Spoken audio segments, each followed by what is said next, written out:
Olá, meu povo querido e abençoado, Shalom. Queridos, nós estamos aqui para meditarmos mais uma vez numa porção da Sagrada Escritura. Hoje nós vamos meditar no texto que está em Tiago, capítulo 5, do verso 7 até o verso 20. Um texto um pouco longo, mas eu quero que a sua memória traga a meditação, esse texto, porque ele é de extrema importância para nós. É bom a gente lembrar sempre do que a palavra nos diz. Por isso nós temos que estudar a palavra todos os dias, para que ela sempre se mantenha viva na nossa mente. Ô Senhor, nos ajude nessa meditação de hoje. Que pessoas sejam alcançadas pela tua palavra, que pessoas sejam edificadas com esta palavra bendita, que é a palavra do Senhor. Então vamos lá, Tiago 5, 7. Sede, pois, irmãos, pacientes até a vinda do Senhor. Eis que o lavrador espera o precioso fruto da terra, aguardando-o com paciência até que receba a chuva temporã e a serôdia. Sede vós também pacientes, fortalecei os vossos corações, porque já a vinda do Senhor está próxima. Então, o primeiro apelo do apóstolo aqui é que nós, crentes, sejamos pacientes. Ele seja paciente até que o Senhor volte, ou seja, seja paciente até o fim da sua vida, que marca a sua saída, né, desta terra. Então, seja paciente. Ele fala isso no verso 7 e ele fala no verso 8. E ele falou, ó, do mesmo jeito que o lavrador, ele planta a sua semente, e ele fica aguardando ali o tempo dela germinar, ele fica aguardando o tempo do fruto, ele aguarda com paciência a chuva, ele aguarda a chuva temporã, ele aguarda a chuva serôdia, porque a sua plantação precisa da chuva, como precisa do sol também. Então, ele planta e ele espera todo o processo com paciência. Não adianta ele ficar tenso, porque a semente ela tem um tempo para germinar. E ela depende dessas contribuições naturais para que ela germine. Então, o Tiago falou, ó, do mesmo jeito, vocês sejam pacientes. Fortalecei os vossos corações, não fiquem desesperados, ansiosos, sejam pacientes. E ele nos lembra que a vinda do Senhor está próxima, ou seja, não fique perturbado, ansioso, porque a vida passa muito rápido. E a vinda do Senhor ela está próxima. Aí no verso 9 ele vai nos dar outro toque, outra exortação. Irmãos, não vos queixeis uns contra os outros, para que não sejais condenados. Eis que o juiz está à porta. Então ele faz um outro apelo aos crentes. Tiago, o irmão do Senhor, está dizendo, aquele que pediu para termos paciência, agora ele está dizendo, não vos queixeis uns contra os outros. A queixa uns dos outros é uma coisa normal, que naturalmente acontece. Mas nós não precisamos viver naturalmente segundo a natureza antiga, mas naturalmente segundo a nova natureza. E na nova natureza, isso não faz parte de uma nova natureza, de uma natureza espiritual. Então, essa coisa de ficar, ó, fulano me fez isso, ai, fulano não falou comigo, ah, fulano me disse isso, ou fulano não me atendeu, fulano não me ajudou, eu pedi fulano para me visitar, eu pedi fulano para orar comigo, fulano não fez, fulano...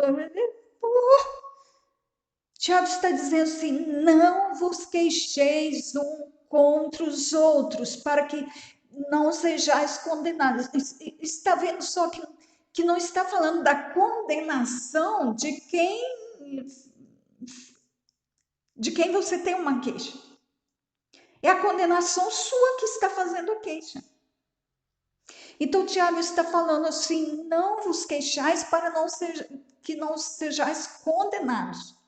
Então, sempre que você tiver assim na ponta da língua, uma queixa para fazer contra alguém da sua família, contra um vizinho, contra um colega de trabalho, contra alguém da sua igreja, lembra, pede o Senhor para colocar uma guarda à porta da sua boca, para não deixar esse tipo de coisa sair, para que você não seja condenado por isso, porque isso te condena, isso traz algum prejuízo para você.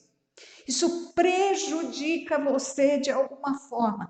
Isto me prejudica. Então você e eu temos que pensar e temos que frear nossa boca, porque não nos convém, como crentes, queixar-nos uns dos outros. Até porque outras pessoas têm motivos para queixar-se de nós. Então não nos queixemos, porque se a gente se queixa de alguém, alguém vai queixar de nós. Então vamos lembrar sempre, Mateus 7,12. Não façais aos homens aquilo que não quereis que eles vos façam. Não faça aquilo que você acha que é ruim. Quando alguém te faz algo que é ruim, aí você já sabe que é ruim, por ter provado, sabe que não presta. Aí você vai e faz também. Vamos aprender. Então, Tiago dá mais uma orientação, uma exortação.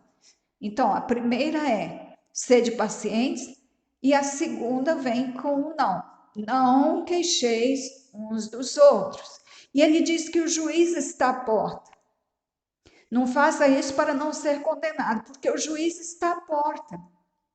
O juiz está chegando. O juiz é Cristo.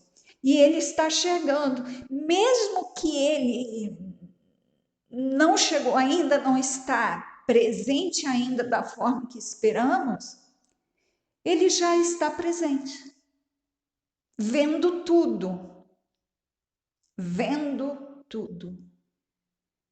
E é ele que vai julgar isso. Então não se coloca numa posição de condenação. Meus irmãos, tomai por exemplo de aflição a paciência. Exemplo de aflição e paciência. Os profetas que falaram em nome do Senhor. Olha, quer maior exemplo de aflição e de paciência que teve Jeremias, Isaías, Daniel, Amós, Obadias, Zacarias. Olha o que aqueles homens passaram.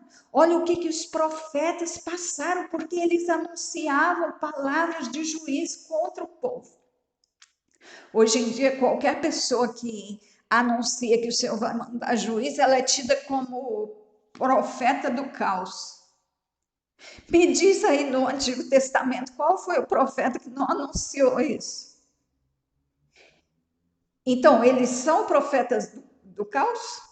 O próprio Cristo, ele é um profeta do caos. Então, esses profetas não foram chamados de profeta do caos, né? Não foi usada essa terminologia, mas eles sofreram aflições grandiosas. E aí a paciência deles precisou ser desenvolvida para que eles pudessem continuar o trabalho que o Senhor colocou nas mãos deles. Então, Tiago está falando assim, gente, toma como exemplo a aflição e paciência dos profetas que falaram em nome do Senhor. Então saiba assim, aflição não é novidade. Os profetas foram imensamente afligidos, mas eles servem de exemplo. Eles suportaram a aflição, eles foram pacientes, eles não saíram amaldiçoando o povo, eles não saíram matando o povo, apedrejando o povo, porque o povo os afligiu. Não, eles foram pacientes. Verso 11, eis que temos por bem-aventurados os que sofreram. Então eles sofreram, eles receberam as aflições e eles não se vingaram. Eles não pagaram com a mesma moeda. Ok? Entendido? E aí ele dá outro exemplo.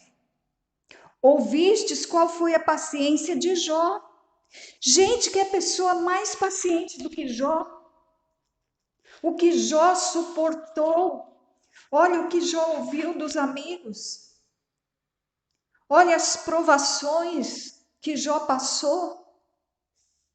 Então, se Jó foi paciente, então é possível o homem ser paciente. Se um foi, todos podem ser. Todos os que confiam no Senhor, porque o Senhor é nossa fonte de paciência, nossa paciência é recurso que Ele nos dá. Então é possível. Então lembra do exemplo dos profetas, lembra do exemplo de Jó. E aí ele fala assim, e vocês viram o fim que o Senhor lhe deu. Viu o fim de Jó? Como que ele superou, como ele, por ele ter sofrido a questão, a experiência, passou por ela com paciência. Olha o que o Senhor fez na vida de Jó. Porque o Senhor é muito misericordioso e piedoso. Então seja paciente em qualquer situação, porque você vai lucrar com isso, você vai ganhar com isso. Por quê? Porque o Senhor é misericordioso e piedoso, e Ele contempla a sua paciência, e Ele é que vai se levantar em seu favor. Ele vê que você sofreu aflições de pessoas, Ele vai se levantar em seu favor. Você não é esquecido pelo Senhor. Ele sabe que você está passando por essa grande aflição. Do mesmo jeito que Ele sabe que você passa por esse grande deserto. Mas, sobretudo, tá, então olha só, o Tiago fala assim, queridos irmãos, sejam pacientes, não vos queixeis uns dos outros, pensa no exemplo dos profetas e de Jó, que na aflição foram pacientes, não se vingaram de quem os afligiu, não foram vingativos, não agiram da mesma forma.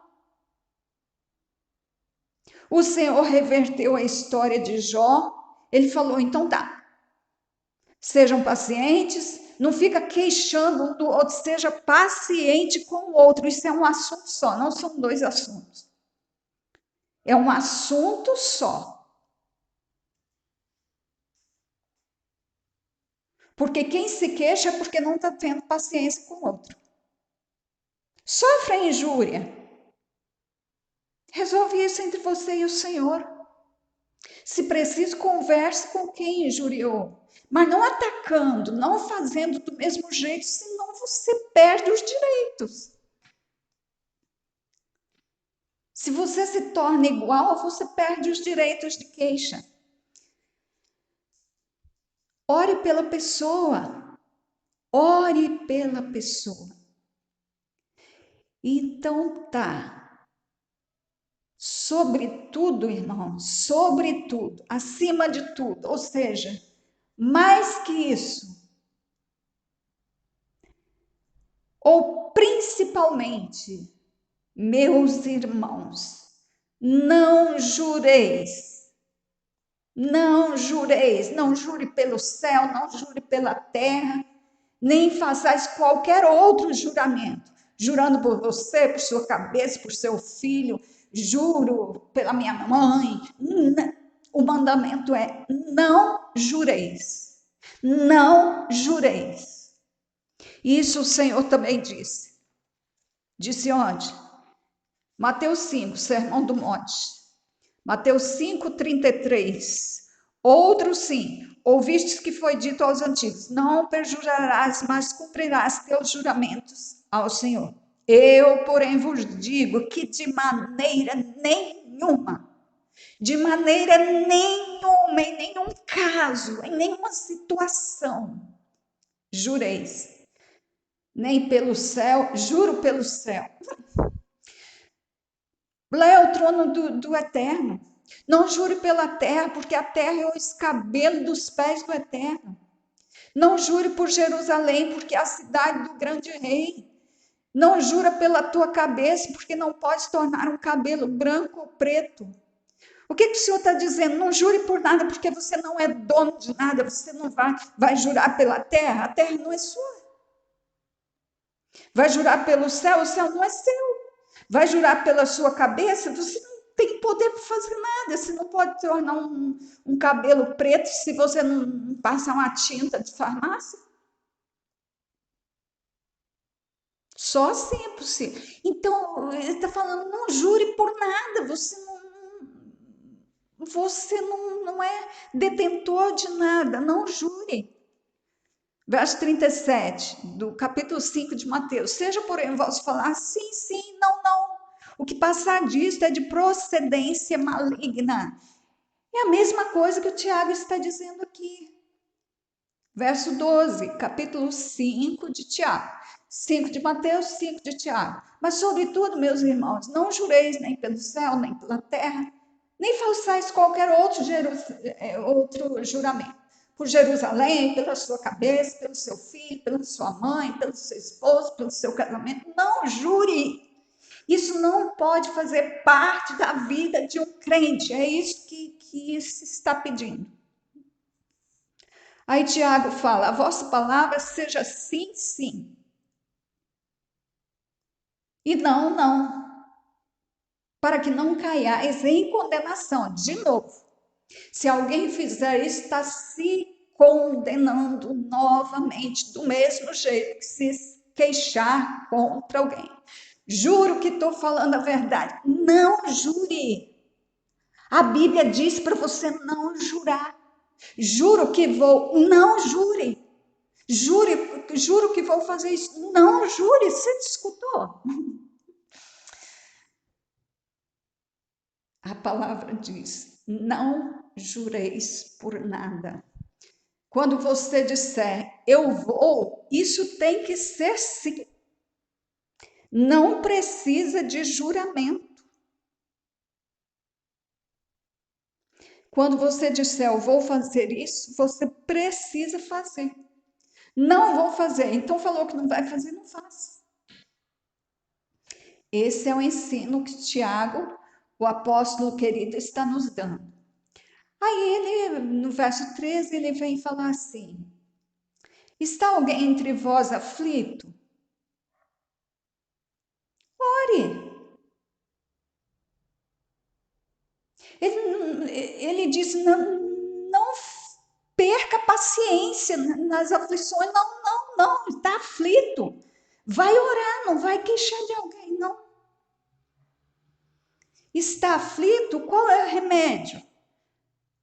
Oração. Qual é a saída? Oração. Qual é o conselho? Ore. Está contente? Porque não é todo dia que você está aflito, não é sempre que você está aflito, não é todo mundo que está aflito, não. Tem gente que está muito alegre. Está contente? Cante louvores. Não vai se queixar de alguém. Não vai ser impaciente. Vai cantar louvores. Canta. Usa essa voz aí bonita. Eu uso a minha do jeito que é. Canto sozinho para o Senhor, Ele aceita. Cante, cante, cante. Cante que é o único que é digno de receber a honra e a glória. Cante quão grande é o meu Deus. Cante, cante, cante aleluia. Santo, santo, santo.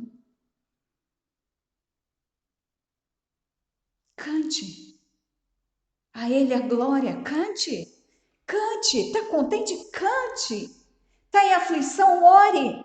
Para que logo isso possa passar e você cantar louvores. Está alguém entre vós doente? Olha só, tem saída para tudo. O apóstolo orientou tudo. Está alguém entre vós doente? Chama os presbíteros da igreja que precisam vir, precisam ungir com óleo. Isso é Novo Testamento. Novo Testamento.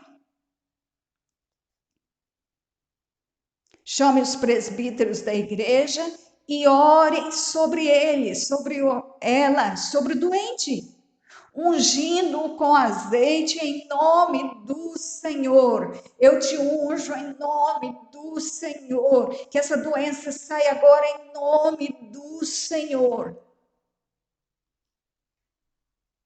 É uma orientação bíblica. É para fazer. Está mandando ungir com óleo, está mandando orar pelo doente. Isso precisa ser feito. Não é a pessoa está doente, deixa ela lá, ela vai se recuperar, ela vai ao médico e ela vai orar pela pessoa.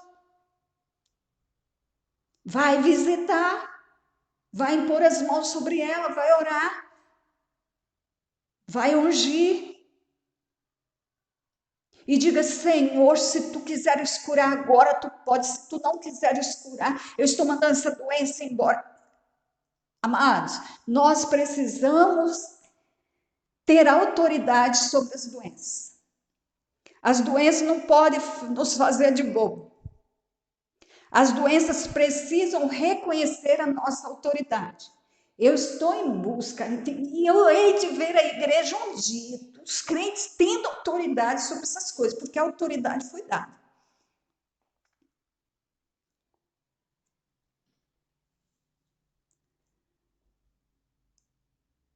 Então, se está alguém entre vós doente, é necessário a atenção da igreja. A oração da fé salvará o doente.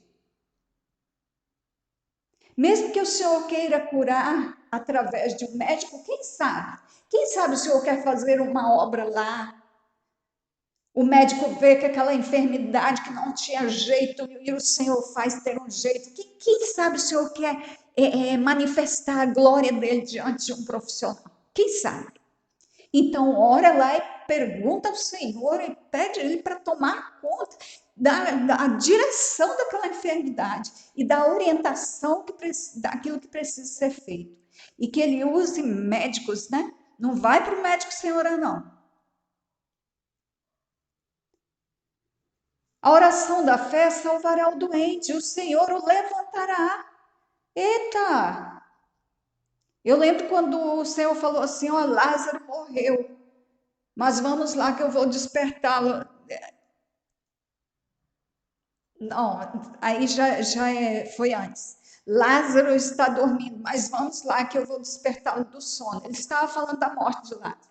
Ele não disse assim, olha, eu vou lá ver se... Vou lá fazer uma oração, né? Quem sabe? O Senhor falou assim, eu vou lá despertá-lo do sono. A igreja ela precisa ter essa autoridade para ir ao outro e dizer, eu vou lá porque eu vou orar e fulano vai levantar.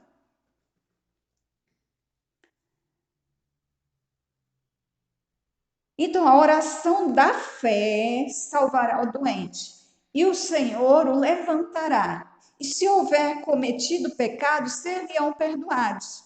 Então, se a doença estiver relacionada a algum pecado que o crente cometeu, o Espírito Santo vai dar o toque ali.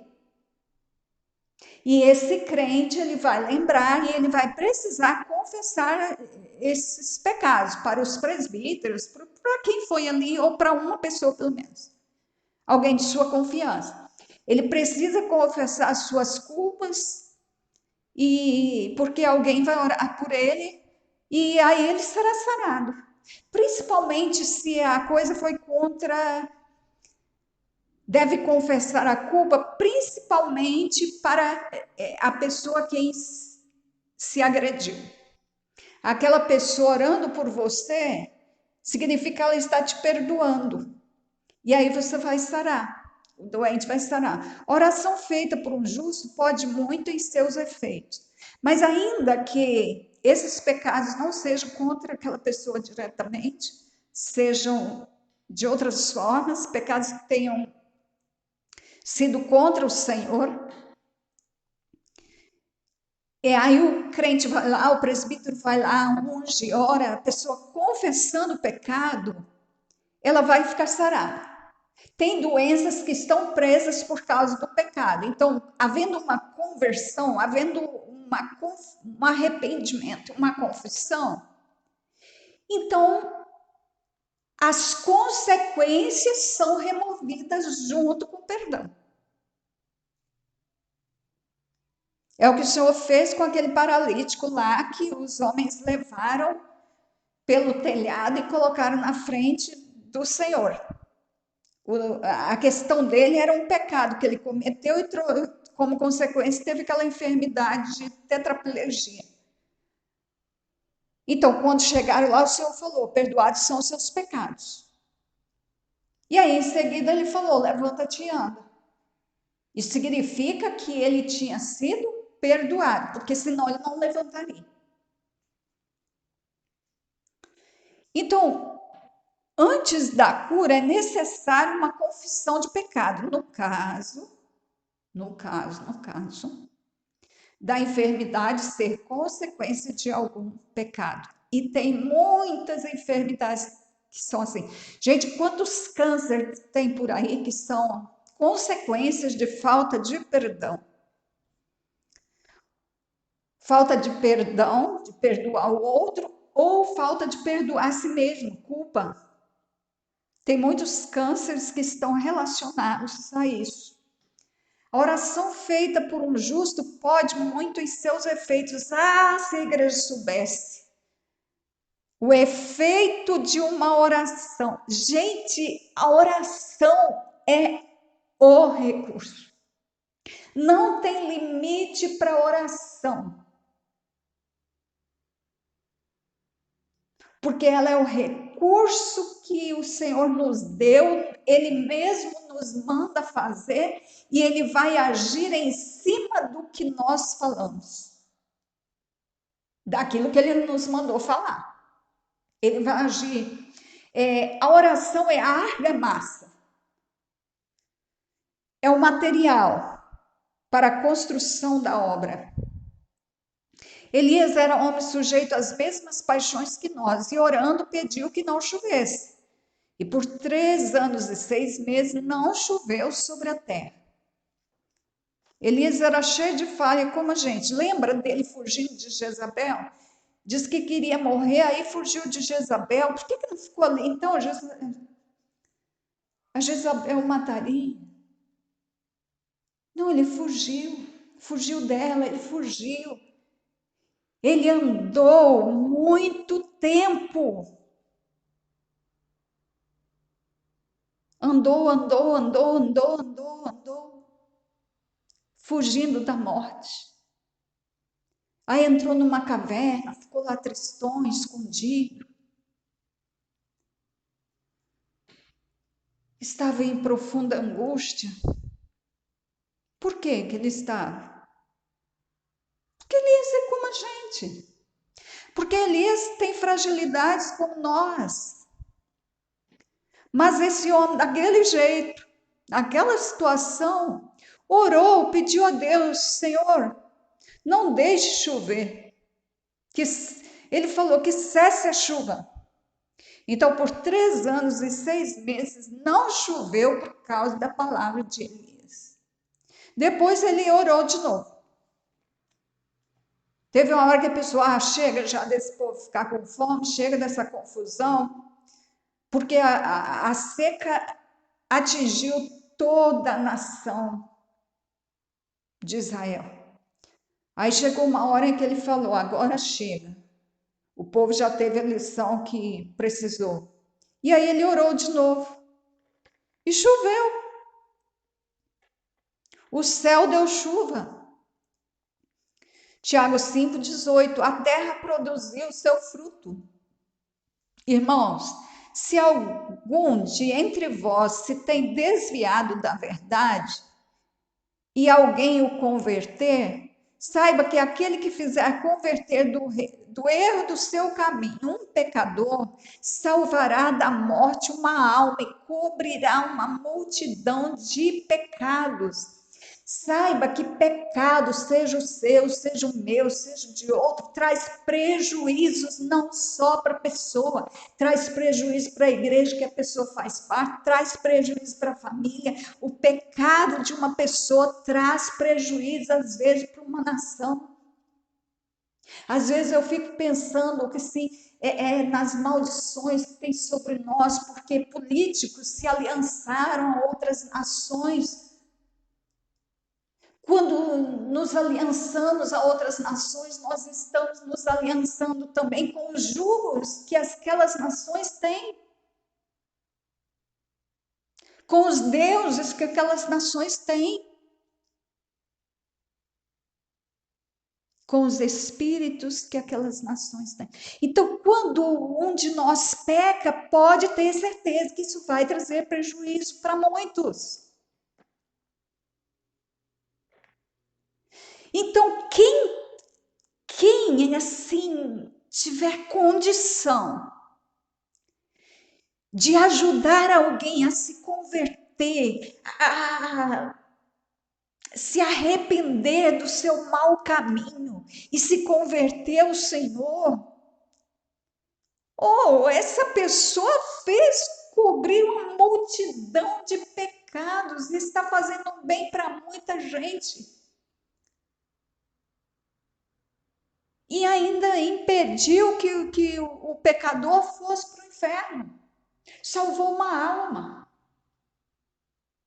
Então, nós precisamos pensar nas pessoas com esse interesse, com essa responsabilidade de impedir que ela vá para o inferno.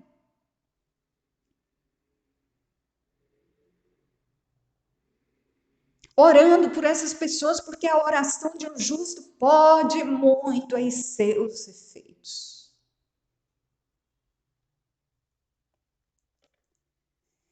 Então, a nossa atenção precisa estar voltada para isso também, de forma muito importante, de forma muito ativa, e não ficar perdendo tempo com queixas.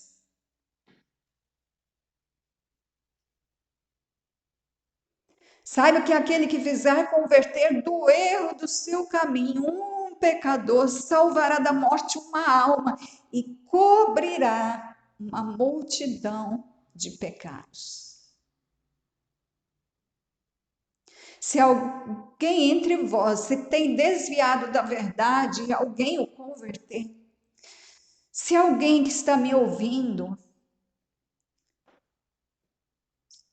desanimou, eu te peço assim, volte para a palavra, volte para o Senhor, volte a se animar, volte a ter fé, volte a acreditar, volte a comer desta palavra. Volte, porque você não vai ser mais bem-aventurado lá do que cá. Você tem a ver com a verdade, só a verdade te satisfaz. Você só será realizado dentro da verdade.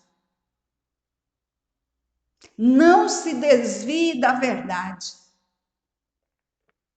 Não se desvie da verdade. E tenha compaixão daqueles que estão desviados. Invista neles. Invista nessa figueira que não dá fruto, porque ela pode vir dar grandes frutos. Querido Pai, louvado seja o teu nome. Bendito é o Senhor.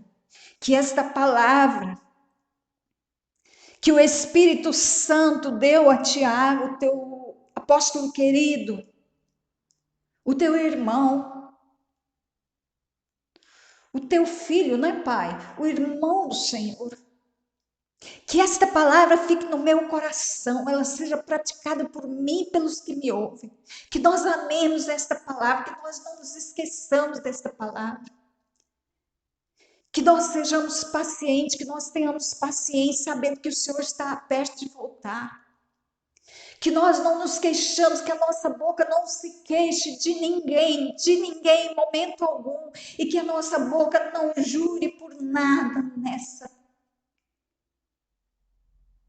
nem na terra, nem no céu. Que a nossa boca não jure.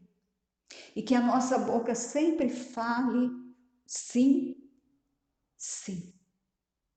O que a nossa boca disser não, que seja não. Que disser que seja, que for sim, que seja sim. Que cumpramos nossa palavra. Pai, nós oramos assim, confiados no teu grande amor e misericórdia por nós. O Eterno te abençoe e te guarde. O Eterno faça resplandecer o seu rosto sobre ti e tenha misericórdia de ti. O Eterno sobre ti levante o seu rosto e te dê a paz. Então fique nesta paz do Eterno e até o próximo áudio, dentro da permissão dele, em obediência a ele. Um abraço.